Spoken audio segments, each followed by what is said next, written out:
Bonjour à tous et à toutes. Alors on va continuer notre cours sur les hexagrammes du Viking.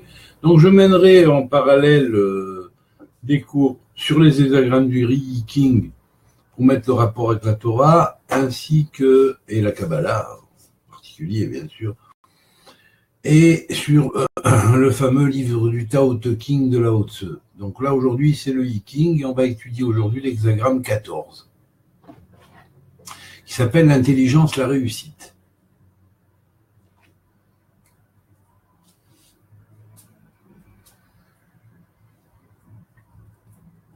Alors, je vous montre l'hexagramme. Vous l'avez ici.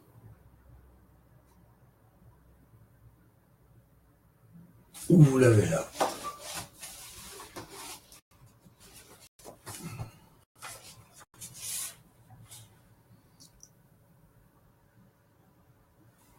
Dans le magnifique ouvrage du musée Guimet, qui sont dans les annales du musée Guimet.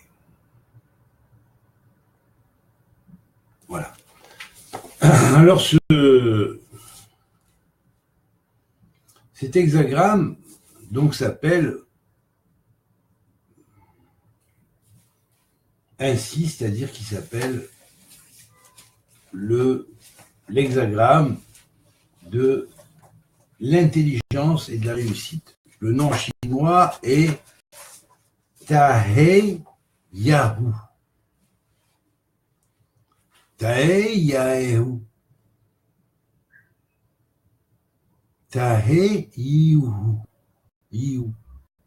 Ou Yahu, Yahu.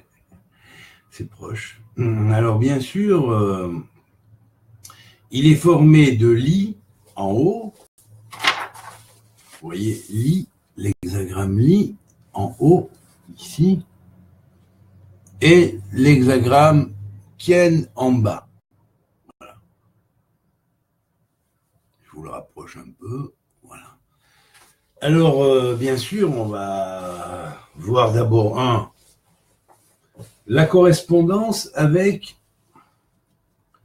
le merveilleux livre de Philon d'Alexandrie qui s'appelle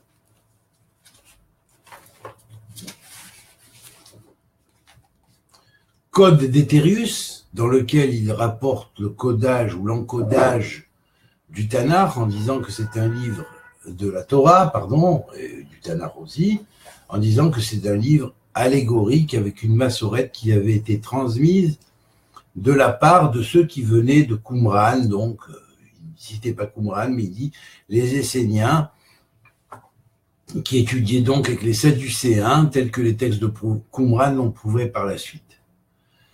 Alors, on va analyser un passage de Codifilon à propos de l'hexagramme 14. Je l'ai marqué ici, vous voyez. C'est un livre que j'étudie il y a très longtemps. Et alors, le parallèle avec la succession des 64 hexagrammes et des 32 lettres des 32 voies de la sagesse, ainsi que des 16 lettres correspondant à 16 des lettres du Goral de Daniel, qui est la base de la géomancie, on les voit succéder au scande du merveilleux livre de Philon d'Alexandrie, Philon le juif d'Alexandrie, le Platon juif, on l'appelait. Eh bien, il nous a consigné tout ça dans un ouvrage, vous voyez, sans préciser du tout que ça a un rapport avec ça. Mais moi-même, en lisant ce livre, je dis, mais c'est bizarre, la signification de ce chapitre, ça rappelle telle figure géomantique, par exemple.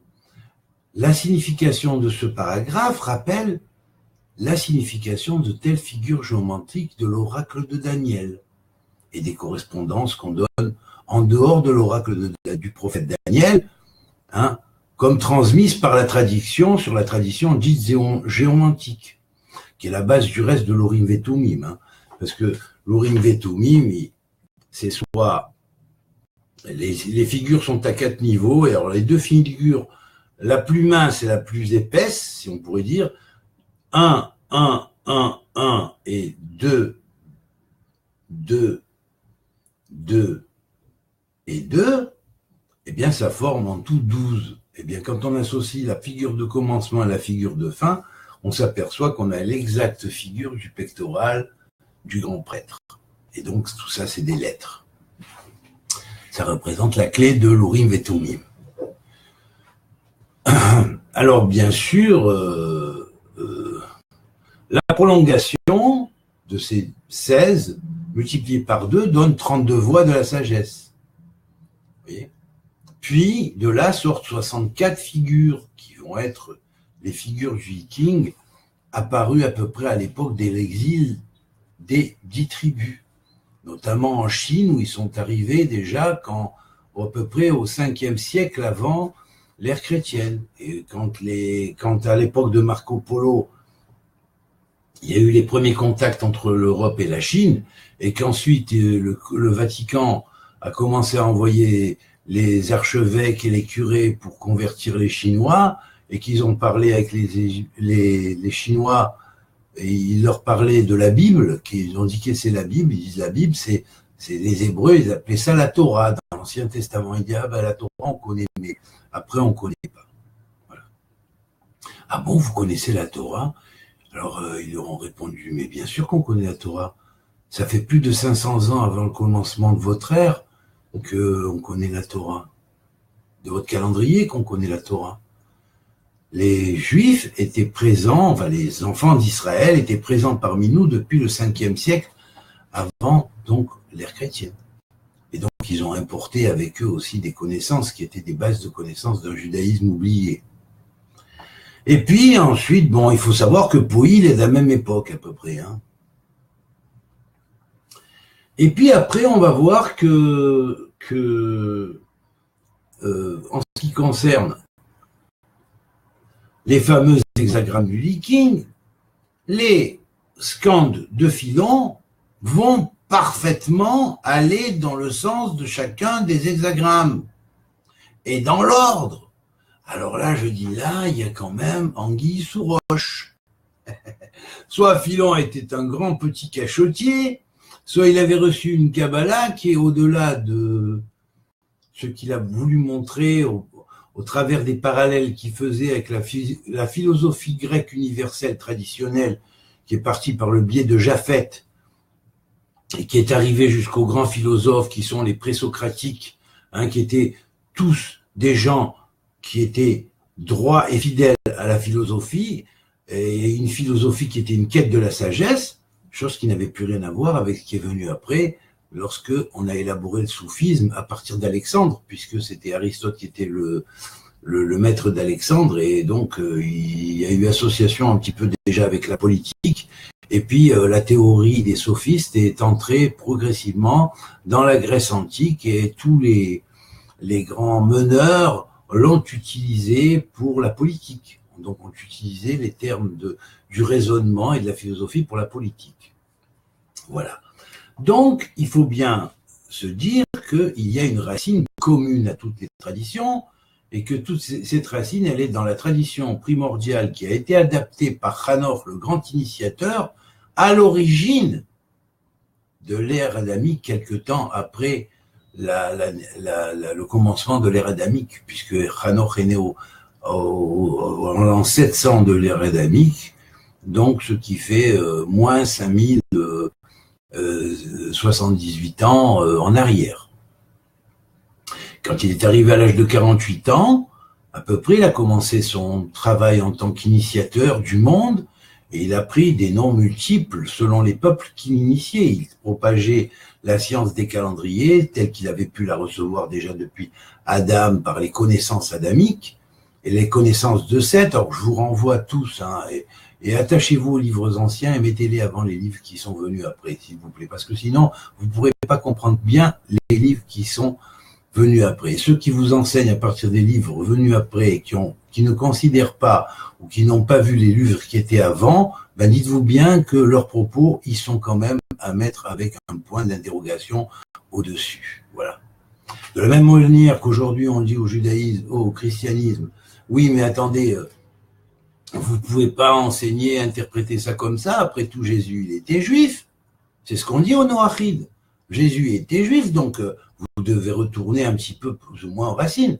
Ben oui, ben moi je vais dire, messieurs les rabbins, messieurs les enseignants de cette époque, de notre époque, retournez vous aussi aux racines, étant donné qu'aujourd'hui les textes de Qumran ont été mis à jour, alors réinitiez-vous à ce qu'elle pouvait être la grande tradition d'Israël, participez à la lecture des apocryphes, instruisez-vous des apocryphes et lisez après le Midrash et la tradition rabbinique au travers de ce qu'on appellerait le Talmud Jérusalemi d'abord et Babli ensuite. Voilà. Puisque Rav Zira, quand il est revenu en Israël, il a prié pour oublier ce qu'il avait appris à Babel. Quand il est revenu en Israël pour voir les Chachamim du Talmud de Jérusalem. Donc, réfléchissez aux conséquences et à la symbolique de cette sentence-là qui est marquée dans le Talmud lui-même. Alors réfléchissez, comme quoi, quelquefois on transmet la solution, on la voit, on la lit, mais on l'oublie. Voilà. On n'en tient pas compte. Alors, bien sûr, maintenant, comme on va comparer ça avec ça, alors on va voir la signification de cet hexagramme 14, d'abord avec le livre d'Enoch celte, et en se référant à l'un de ses prakim, on va trouver une signification en relation avec l'hexagramme 14. Ok, c'est le Pérec 16, je vous le dis déjà, je vous donne des chiffres, à vous de chercher. Plus tard, je vous donnerai le travail tout mâché, mais faites aussi un petit peu l'effort de chercher, pour ceux qui connaissent plus ou moins déjà le Yiking, je pense. Et puis ensuite, le livre de Philon, là, à vous de chercher, parce que je ne peux pas vous transmettre laquelle, parce que c'est très disparate, et donc ils n'arrivent pas dans l'ordre. Forcément, tous, là, ici, ils arrivent dans un ordre qui est l'ordre cosmique, primordial, donc à vous de chercher. Alors, plus tard, vous l'aurez avec mon commentaire. Alors, bien sûr, on va aussi se référer aux fameuses annales du musée Guimet et voir ce qu'on met sur cet hexagramme 14 et ensuite essayer de comprendre la signification d'après la terminologie de l'hexagramme et des 2 trigrammes qui le composent, la relation avec la Kabbale et la phonétique hébraïque. Voilà. Alors, on va voir ça. Alors, en premier lieu, je vais mettre le rapport déjà avec un Shem, le nom de Dieu, qui est le 16e nom parmi les noms du Shem Méphorage, qui commande cet hexagramme 14, et qui est le Shem, donc, de Pehal-Ya. Pehal-Ya. Bon. Alors, sa signification est dans ce qu'on appelle la Bina, c'est-à-dire l'intelligence, tiens, curieux, de Tiferet.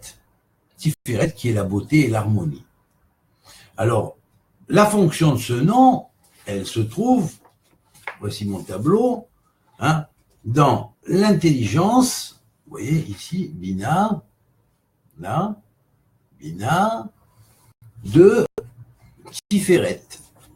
Vous voyez, Tiferet, hop, et on arrive au Shem Baal. Donc sa fonction, c'est Bina de Tiferet. Ce qui veut dire que Bina représente la grande intelligence divine, l'architectonique, l'intelligence architectonique, l'intelligence de la sagesse des lettres, l'intelligence de la connaissance, qui permet de donner à chaque chose sa place, d'ordonner les choses, de les classifier selon pas forcément un ordre d'une logique terrestre et humaine, mais selon une logique qui dépasse l'humain, mais qui a engendré la nature que Spinoza appellerait la nature naturante, qui est au-delà de la nature naturée et qui gouverne et implique ces formes dans la nature naturée. Alors bien sûr, lorsque on analyse cet hexagramme, d'abord on va analyser son nom. Alors voilà, on va voir sa signification, comme quoi elle est parfaitement en relation avec son nom.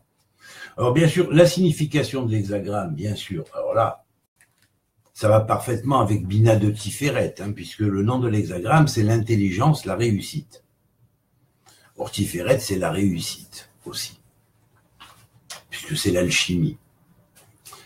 dans les sciences. Donc, la possibilité de faire de l'or quelque part. Donc, c'est la réussite quelque part. Oui. Alors, cet hexagramme 14 s'appelle Tae Yehu. Or, Tae, Tav, Aleph, Yehu, Yud, He, Vav. Yud et Vav, c'est les 3 lettres du nom de Hachem, non? Le Yud Kevav, Yahoo. Hein? Yehu, Yahoo. Et puis Te. On se rend compte que dans Te, si on permute les lettres, nous avons Ata. Ata, Yahoo. Tu es Yahoo. Tu es Yahoo? Ah oui, si tu es Yahoo, étant donné que Yahoo est lié à Shaddai, dans sa 6e permutation, qui est liée à la sphère de Yesod et de Shaddai, ah ben alors on comprend que ce soit le Dai hexagramme, le 14e hexagramme, et qu'il ait une relation aussi quelque part avec l'alchimie, puisque c'est la sphère de David et que Zahav est égal à l'alchimie, à David. Alors, bien sûr, allons-y et voyons l'hexagramme qui est en haut et sa correspondance avec l'hexagramme qui est en bas. Alors d'abord, partons de l'hexagramme du bas, puisque le Yiking jaillit par le bas vers le haut. Hein, ce qui est en bas est plus ancien que ce qui est en haut, ici, selon ce principe de langage. Alors en bas, il y a le ciel, qui s'appelle Kien, et en haut, il y a Li, c'est-à-dire le feu. Alors, le feu et le ciel. Le ciel en bas est le feu du ciel. Le feu est à la place du ciel, et le ciel est à la place de la terre. Le ciel va représenter la terre éthérique, base fondamentale pour arriver à fabriquer la pierre en alchimie. Vous voyez, exemple, Tiferet, Bina de Tiferet, vous voyez. Et il faut avoir pour ça la perspicacité, l'intelligence, comme le dit le nom de l'hexagramme lui-même, puisque Tae Yeho signifie l'intelligence. Alors elle va représenter cette intelligence du Zeranpin, c'est-à-dire du petit visage, hein, qui a sa fonction principale dans Tiferet, et ben c'est Tiferet de Bina. Et pouf, boum, ça tombe juste. Ah, quand même curieux, hein? Quand même curieux. Quand même curieux. Ouais, quand même curieux, hein?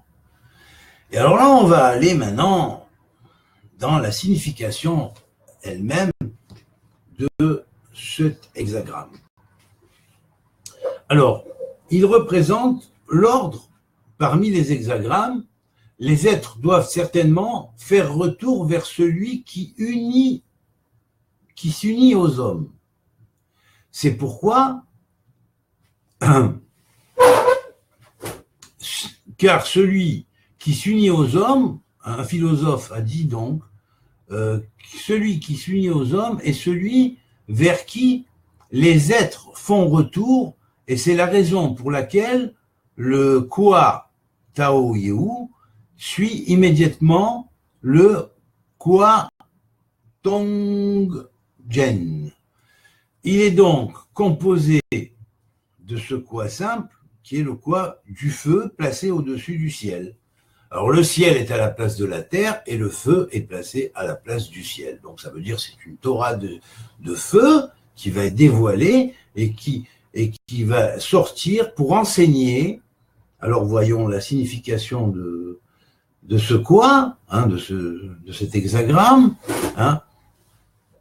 Toutes ces fois que cet hexagramme-là est énoncé, la vertu, il y a le nom de ce Kwa, il est essentiellement le sens, il a essentiellement le sens de ce nom. Par exemple, présage heureux, l'association, la liberté de la modestie, et il a des cas où, à cause du dessous du Kwa, son nom doit être considéré comme enseignant et perfection du maître, enseignant l'intelligence, le sage heureux, l'homme au bâton, ouais, c'est comme le bâton de Moshe un petit peu, ouais. L'homme au bâton, la liberté de l'union des hommes dans le désert. Ah tiens, bizarre, hein. D'autre part, c'est d'après les aptitudes des quoi simples qu'on l'explique. Et c'est le cas de la formule liberté absolue du grand savoir. Liberté absolue du grand savoir. Je répète, liberté absolue du grand savoir. Ça veut dire que le savoir de base sur lequel le malchout se construit, à partir du Tiferet et de la Bina de Tiferet, l'intelligence de Tiferet qui va ordonner les choses dans le royaume et va les ordonner avec une espèce d'alchimie sociale, de relation entre les êtres de respect commun, chose que l'hexagramme va symboliser, eh bien, on va voir que le malchout va être sanctifié, et alors à ce moment-là, les lois dans le malchout vont être harmonieuses, comme le dit la sphira de Tiferet. Alors c'est à cause de l'activité énergique et des capacités et des qualités brillantes et de l'apparence et de la sympathie du ciel, de l'opportunité du moment d'action, qu'il peut y avoir une liberté absolue. Alors, chose qui n'existe pas dans les systèmes. Voilà. Voilà. Donc, il faut retrouver le système open. Vous savez d'ailleurs, c'est curieux, mais Ben David, fils de David, en valeur numérique, vous savez combien ça fait? Eh bien, ça fait Ben, c'est 52, le fils, comme les 52 semaines de l'année, où il se révélera d'ailleurs. Hein, et David, c'est 14, comme le numéro de l'hexagramme d'ailleurs. Ouais. Alors, en fait, c'est vrai que 52 plus 14, c'est égal à 66. Et ça désigne la valeur numérique du mot Galgal. Galgal veut dire la sphère astrologique, la roue du zodiaque, la roue du temps, la roue de l'année, la roue des 12 signes du zodiaque et la roue des 12 types de destin. Eh bien voilà, c'est dans ces trous-là que cet hexagramme, Tao Yehu, va nous mener. Vous voyez ? Alors il y a Li en bas, en haut, pardon, Kien en bas. Alors quand on lit Kien Li, eh bien Kien, on se rend compte que, étant donné que c'est les mêmes lettres que Anochi, alors ça veut dire que ce qui est en bas est comme ce qui est en haut. Ça confirme parfaitement l'échelle de Jacob, qui dit Tiferet. Ça confirme le fameux Bina de Tiferet. Hein. Bina, c'est le 8e roi qui siège dans la Bina. Et Tiferet, c'est Yaakov qui le voit dans le bas de l'échelle, avec le fameux Midrash qui dit les êtres inférieurs étaient en bas, les êtres supérieurs étaient en bas et les êtres inférieurs étaient en haut. Ah, curieux. Bah ouais, parce que Yaakov était plus ancien que les anges qui voyaient monter et descendre. En tant qu'âme, je parle. Alors bien sûr, Kien étant en bas, ben, il va symboliser la sphère de Keter qui est descendue en bas, jusqu'au bas de la terre. Ça va correspondre à quoi? Au Yad, la main 14 en valeur numérique, Rama qui est la grande Yad, c'est la grande main qui vient du Keter, elle descend jusqu'en bas, dans le Malchut, pour relever le Malchut. Et ça va représenter Kien en bas. Kien en bas va représenter la force du Anochi. Anochi, qui est la valeur numérique d'ailleurs de Kien, c'est les mêmes lettres du reste. Hein, et Kien veut dire le créateur en chinois. Anochi veut dire moi je suis. Hein, et comme le prophète, quand il parle au nom de Dieu, des fois ils disent Ani Adonai Elohecha, moi je suis l'éternel. Mais quand on dit Anochi, c'est avec une force, une puissance, une espèce de 11e arcane du tarot en plus, qui est le Kaf, qui va dire Anochi au lieu de Ani. C'est plus loin, c'est plus fort, c'est plus affirmé. C'est quand Dieu affirme quelque part son dévoilement. Donc dans Kien, le ciel en bas se révèle sur terre. Il va se révéler avec son intelligence dont il est porteur, et il va relever et amener à la réussite même dans la sacralisation du monde matériel, c'est-à-dire du monde physique matériel. Et là, donc, Kien, en bas, c'est comme si on disait Anochi li. Anochi est à moi. C'est comme si l'âme qui est arrivée jusqu'en bas est arrivée au stade le plus bas, mais elle a émané à l'origine du stade le plus haut qui est Keter. Elle a été vidée de toutes ses forces, et puis quand elle les retrouve, elle trouve le ciel en elle. Et en retrouvant le ciel en elle, elle s'en investit, et avec ce ciel, elle monte, avec la puissance du Anochi Hashem Elokecha. Je suis l'Éternel ton Dieu, qui va te monter, moi qui est le Yahou avec un He en plus, qui est le nom de l'hexagramme d'ailleurs, hein, et je vais te monter jusqu'au lit, parce que tu m'appartiens. Lit, c'est à moi. Et le lit, il est en haut dans le ciel. Tu es un des fils du feu, tu remontes à l'alliance du feu, par l'alliance du feu au feu. Voilà. Ça veut dire que tu vas aller jusqu'au principe céleste de l'émanation des lettres. Voilà. Alors, bien sûr, Tao Yehu est le grand savoir, la grandeur de ce qu'il y a. Le quoi simple qui est li, le trigramme simple qui est li, avec ses 3 traits au lieu de 3 niveaux dans les traits au lieu de 6 niveaux dans les traits, se trouve au-dessus du quoi kien. Le feu est au-dessus du ciel. Il n'y a rien qui l'éclaire.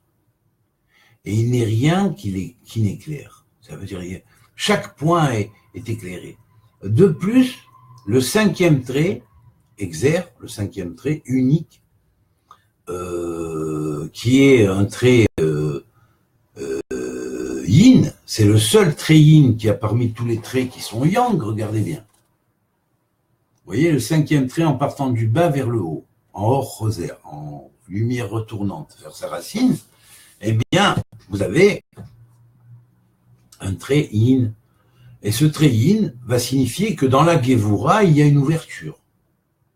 Le 6e niveau, le 5e niveau, en partant du bas vers le haut, à partir de Yesod Malchut, on monte 1, 2, 3, 4, 5, on arrive au stade de Gevura et il est relié à la Gevura et donc il y a quelque part une faiblesse dans le trait. On est faible par rapport au din, si vous voulez. Voilà. Et alors là, bien sûr, on va retrouver ce Dai, qui est l'inversion des lettres de Yad, la main. Et Dai, ça suffit, qui fait 14 aussi, veut dire le Dieu Tout-Puissant qui met la main et qui dit stop au dinim de sévir. Parce que s'il n'y a pas un stop au dinim de sévir, on est mangé. Et là, c'est au niveau du 5e niveau, on peut être mangé. Il y a une possibilité de se casser la figure quelque part dans la démarche, malgré que d'un côté, elle est gouvernée, l'ensemble de l'hexagramme est gouverné par l'intelligence et aussi par l'intelligence de l'harmonie de Tiferet et aussi par la réussite. Néanmoins, il y a un point possible de faille, c'est par rapport au dinim, et là, effectivement, il est obligé d'y avoir la main de Dieu qui dit « die, stop ». Voilà. Alors voilà, ça c'est... Alors bien sûr,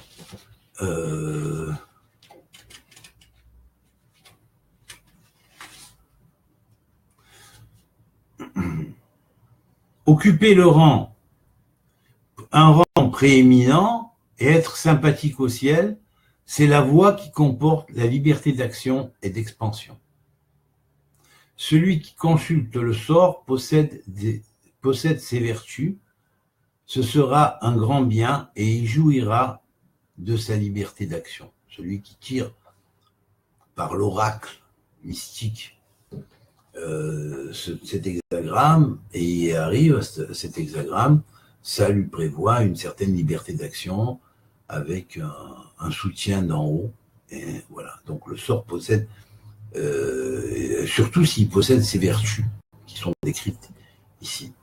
Alors bien sûr, on va regarder maintenant un petit peu ce que nous dit Philon à ce pérec-là.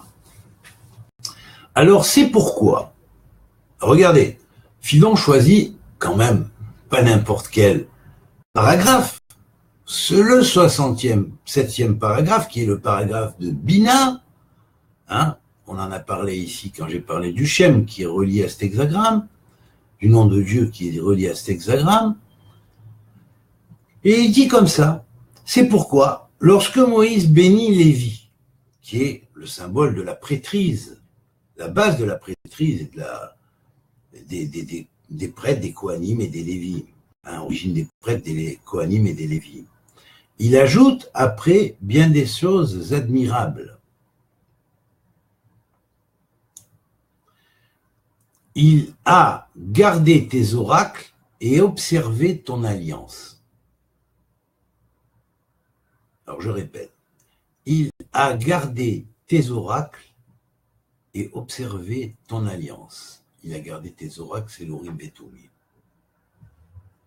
Et observer ton alliance d'en haut et ton alliance d'en bas aussi. Et il enchaîne tout de suite le texte en disant « Ils enseignent tes prescriptions à Yaakov et ta loi à Israël. » Deutéronome 33, 9 et 10. Voilà. Alors vous avez la clé de filon sur l'hexagramme. Ils enseignent. Alors il n'y a pas mieux que les prêtres pour enseigner la vraie Torah, la vraie loi de Dieu. Et ça c'est vraiment le sommet de ce qu'on pourrait appeler la signification de cet hexagramme dans le rapport qu'elle a avec l'intelligence et la connaissance, l'étude et l'initiation. Voilà. Et puis on va regarder ce que nous dit Hanor là-dessus. C'est intéressant.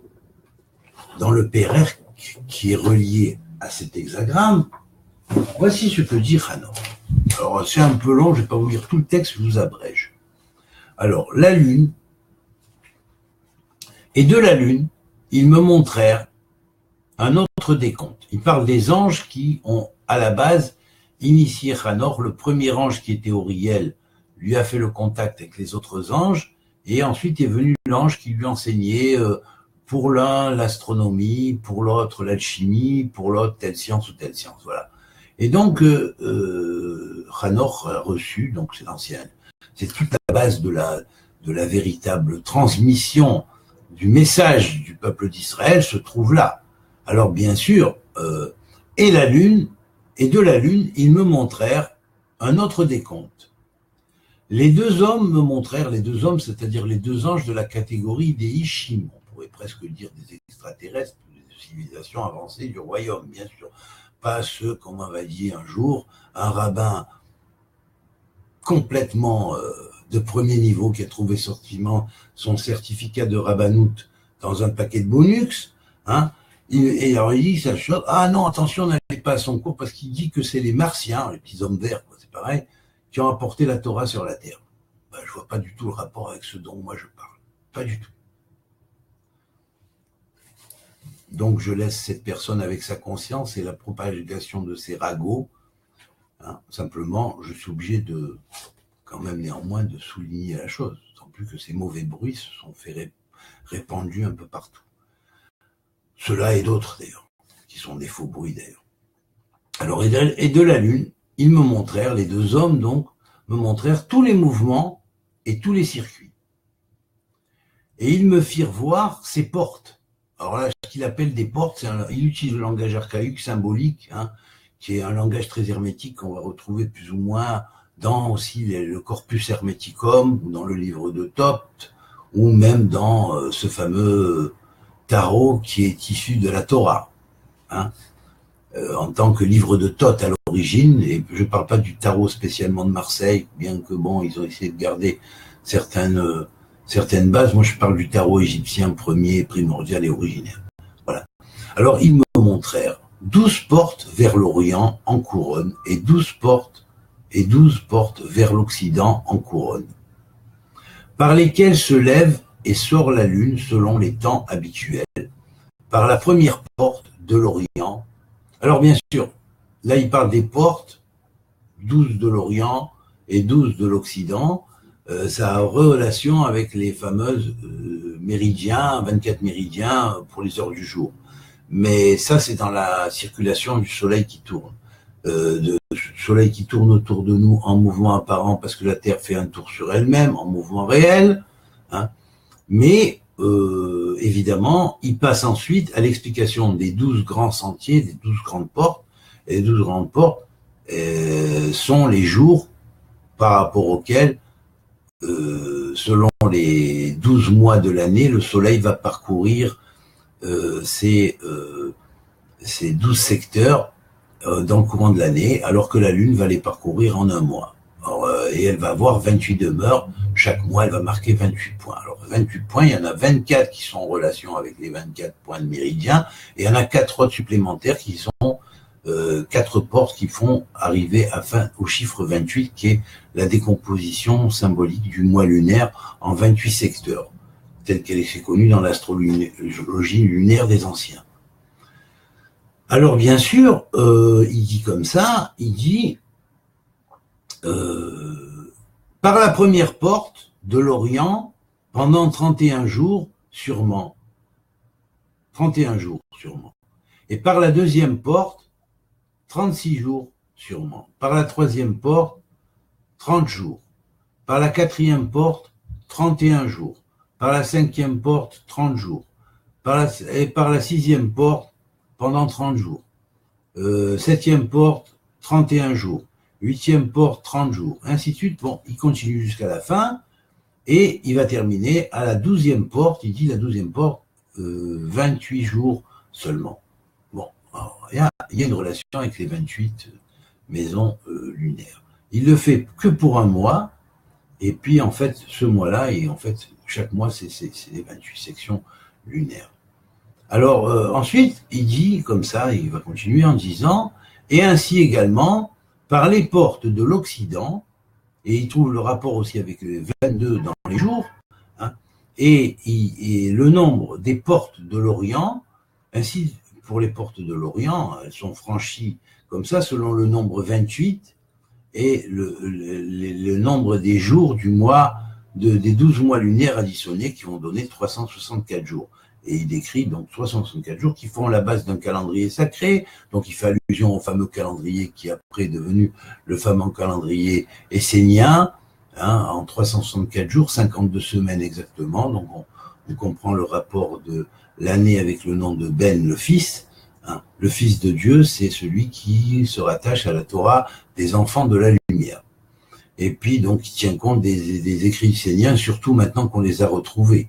Hein, des écrits de Qumran, surtout maintenant qu'on les a retrouvés. Avant, j'admets que tant qu'on ne connaissait pas qu'ils étaient enterrés dans des grottes et qu'on les avait pas vus, j'admets. Mais après qu'on les ait retrouvés, s'il vous plaît, retournez aux origines. Hein, et mettez le Talmud après et tous les écrits des rabbins qui sont venus après, parce que sans les écrits qui sont avant, on ne peut pas comprendre les écrits qui sont après. On les interprète mal. Ou on risque de mal les interpréter. Alors, quand elle a achevé les portes de l'Occident, elle s'en retourne et va vers ceux de l'Orient avec sa lumière. Ainsi, elle va jour et nuit en cercle, et son orbite est semblable au ciel, et le char sur lequel elle monte va comme le vent, et, traînant son char, esprit volant, 6 ailes à chaque ange. Ainsi, et le décompte de la Lune. Alors, 6 ailes à chaque ange, ça veut dire que chacune des ailes va symboliser, dans chacune des 12 grandes sections, va faire 72, et 72, ça veut dire c'est une autre manière de voir la division du Shem HaMeforach réparti, du grand Shem HaMeforach en 72 noms de Dieu sur l'ensemble de la sphère du Galgal, c'est-à-dire de ce qu'on appelle la grande roue cosmologique. Alors voilà, bon. Donc, vous voyez qu'un passage éclaire l'autre. On sait que David est relié à la Lune, que l'hexagramme est 14, qui a la valeur numérique de David, que la Lune est liée aussi au Malchut, que le royaume est lié au Malchut, que Tiferet prépare le Malchut et que l'ensemble de l'hexagramme a une relation totale avec le Malchut, avec le Keter qui est descendu jusqu'au Malchut, et en passant quelque part, en associant la Bina, l'intelligence, avec le Tiferet ou l'harmonisation, va permettre que le Malchut établisse des lois justes là où il est, et qu'il résorbe